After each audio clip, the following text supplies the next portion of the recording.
The people who keep coming back here, why are they coming back? I think they like the taste of the sambal. I think it's addictive. It's kind of like flavorful crack. They feel good when they have it. 24 hours later, they get itchy. I need that sambal again.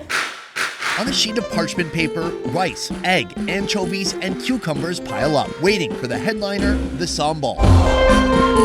Part of Nasi Katok's charm is its price, under $1 per pack, and it stays that way because Ms. Lim sticks to one rule: takeaway only.